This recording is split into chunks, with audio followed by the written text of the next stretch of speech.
The pick is in, baby.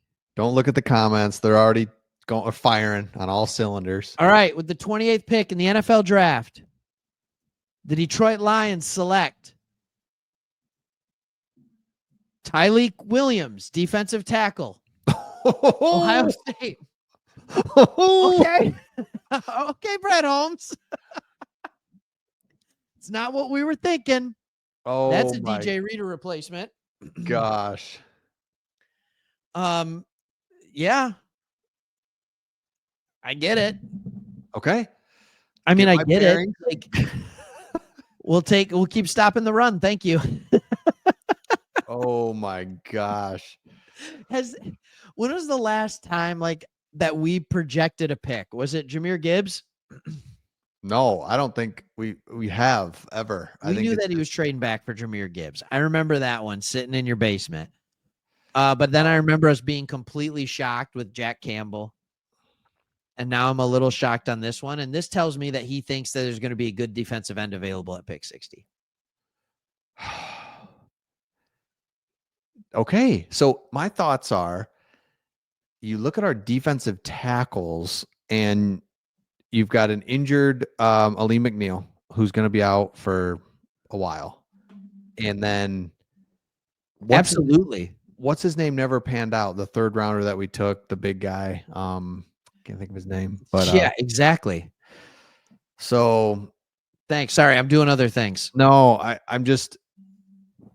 we were thin at D tackle, and I hate but really were we? Because we had Pascal. Nah, he's more D end. Levi Onwuzurike isn't quite that pure D tackle. So well, and it was clear what they want. They didn't. That it's clear that they don't view Levi as a long-term solution with the contract he got.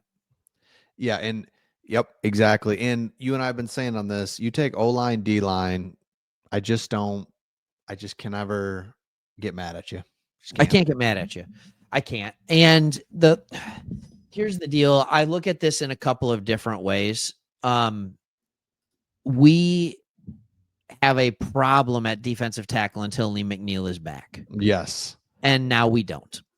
It's really simple. This is a guy that was able to get to the passer a little, but honestly, he's a great run defender. DJ Reader's not going to be here after next year. That's right. He's getting older. He's been injured, and he was great for us last year. But to be able to cycle through this and keep these guys fresh on I mean, you need to run bodies at defensive tackle. And you look at the way the Bears beefed up the interior of their offensive line. The Packers went and got a new guard. The Vikings, like, okay, we can respond to what they're doing. But here's what I will say, and I've said this over and over and over again. The Lions have won in the trenches. Yes, we have amazing playmakers, but if we're not winning in the trenches, it doesn't matter. Mm-hmm. You can't, like, this is huge. This is a big deal. Brad Holmes, you swung and you hit on Aleem McNeil in the third round, but Levi Onwuzurike, that's not really a second round hit, right? I can't believe I'm forgetting the guy's name too. You know, that in the third round, that was not a hit at all. Yeah, what the heck? He's done. That's how bad of a hit he was. He's gone. He's done. So This is more of a, all right, let's take him. He must be viewed as a sure thing. So and no, we cannot. It's just too obvious that Brad Holmes just does not miss on many picks. So we got to just be broad. Thank you. Good night. Thank you. Good night. Did you see the video I did talking about average from draft with top 100 picks over the last 5 years? The Detroit Lions, it's not even close. The Lions get the most value out of their picks with what their players do. And that included a year. The worst pick in that was not in the Brad Holmes era. It was Okudah. So yeah, Okudah. Thank you so much, Okudah. Thank you so much. This is that's Broderick. Yep, got it. Yes. Bowel movement, aka bowel movement. It's a nice way not to swear. Thank you. Thank you. This is this is just not what we expected, but also what we expected was D-line. I just think we're dying for a D end because we drafted Hutchinson, saw immediate, like Hutchinson is not normal. And what we got from him and the production and everything, it's like, hey, draft another one of those. Let's do it. It's like, I just don't think it's realistic, but it still would like to get one. Yeah. Yeah, this one's interesting though. I mean, like he played the 3-tech, 46 tackles out of the defensive tackle position is kind of insane. That's a lot of tackles. 2.5 sacks. His initial quickness jumped off the page, all that kind of stuff. This is good. There's nothing wrong with this. And Brugler here has him as the number 5 defensive tackle behind the 4 that have already gone. Perfect. So, and who knows? We may have picked him even if some of those other guys were available. Yep. And there is something to it with the Ohio State. So Ohio State was incredible on defense. I think because their offense was so humming and it's just Jeremiah Smith scoring every time he touches the ball. It's like, man, that's crazy. But man, they had so many. Oh, you want to call this one out? Let's do it. Yeah. Oh, sure.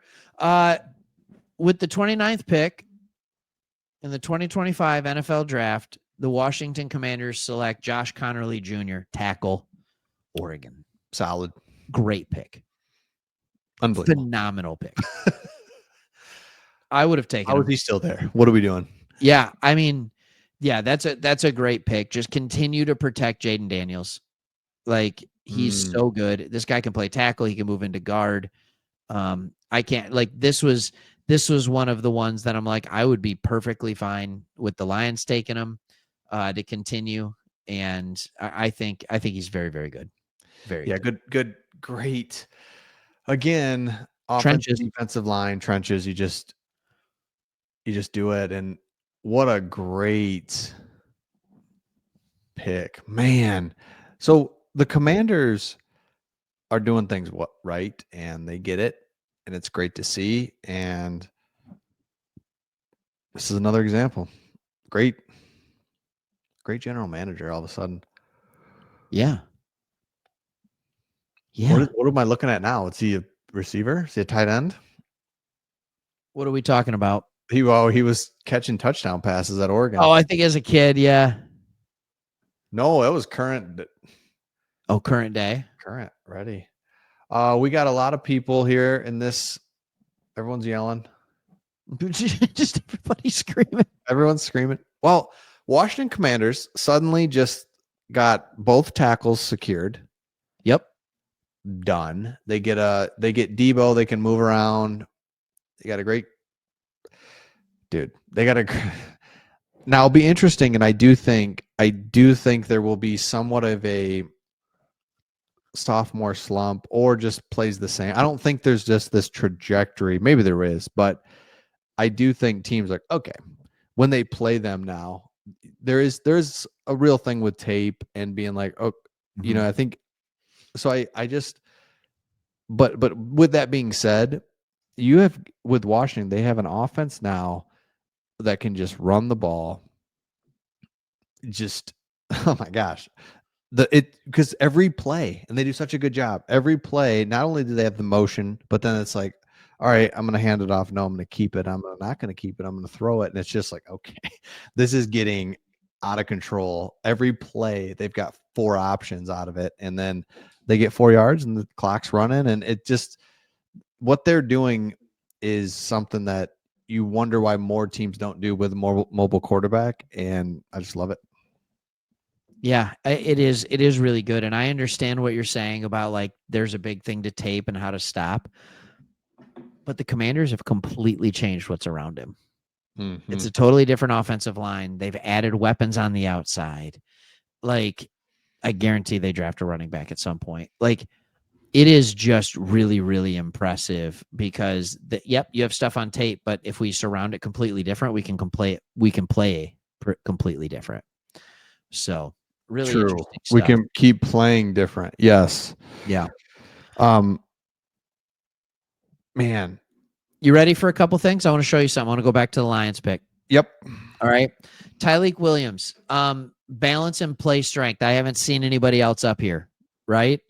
Anchor / 2 gap. I haven't seen anybody else up here. Almost a perfect grade.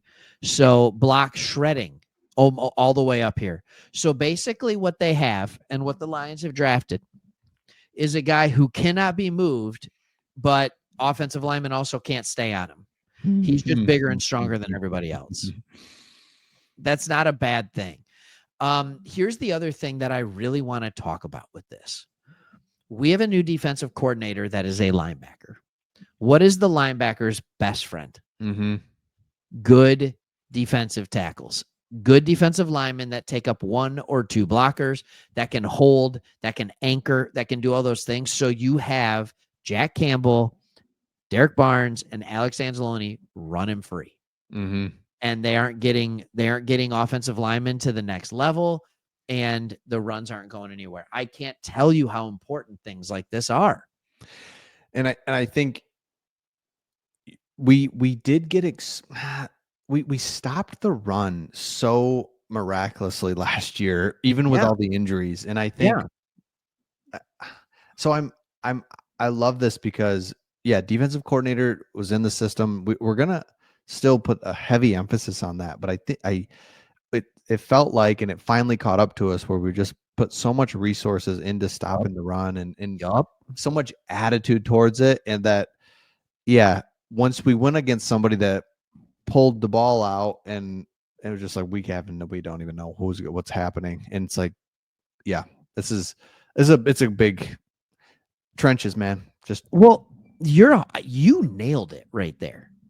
Like, you absolutely hit the nail on the head with what you just said. You should say it again so everybody can hear it. I can't even remember. You don't even remember what you said. And that's okay. We put so many resources towards stopping the run. What did it do to our pass defense? And the year before that, how did we beat 2 years ago in the playoffs, right? How do we beat the Rams? We beat the Rams by giving up over 300 yards of passing. Same with the Buccaneers. And then it caught up with us against the